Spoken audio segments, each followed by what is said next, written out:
Okay guys, here's another little thing with the springs that I just did a video on, but wanted to add some more to it, so I'll call this one Video Spring Mod 2, where I just unwound one coil to it and then reattached it. The other way to do it, which is also a very good method, is I'll use the same spring, you can see here,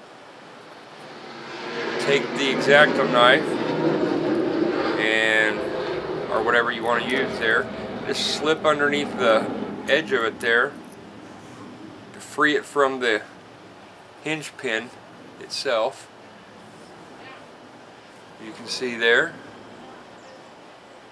freed it from the hinge pin. And remember to keep this, use the coil that's closest to the edge of the hinge so you're not unwinding underneath the hinge. And then I bend that back. See if I can get it in here.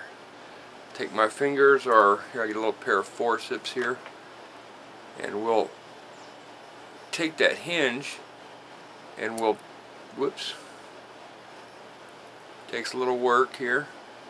Let me see if I can reposition myself here, get it in the camera here, hold it on there, and I'll bend this spring back to try and loosen it up, and I'll actually take the tweezers or forceps here and I'll put a little bend in it,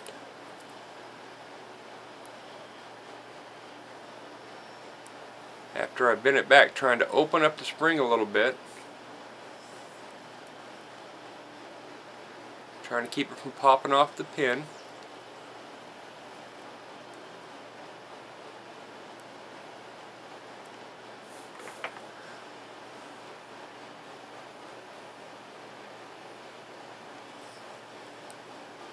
And then I'll go back and I'll rewind it back around the pin.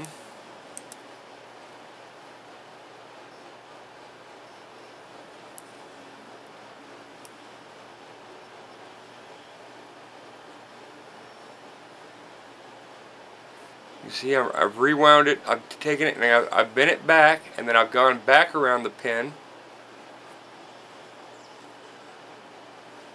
And I'm going to reattach it to the leg that I just disconnected it from.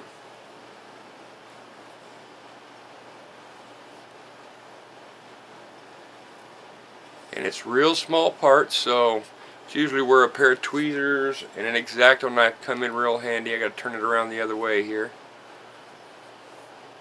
And I grab my X-Acto knife, which I can get a better grip on the opening part of the pin, and kind of open up the loop. And now I've reattached it. Now it's got a lot more tension against it, and yet it still wants to stay on the spring loop. Just by bending it back, one coil, taking my little tweezers and putting just a little kink into it, and then rewind it back around, what you just undid, and then reattach it.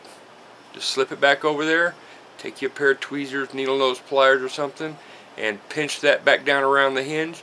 Now the spring will have a lot more spring-loaded tensile to it, which will help keep the gear doors open when you're in flight and on the ground taxiing, and it eliminates this problem where the wind wants to blow them shut, and it's because these hinges aren't spring-loaded enough. And just by taking the hinge itself and unwinding, taking it off the leg that's here, that's closest. Trying to get this in the video here. Closest to the edge of the pin, unwind it one coil, and then put a little bend into it, and then rewind it back around and reattach it. Now your spring hinge will have more spring to it.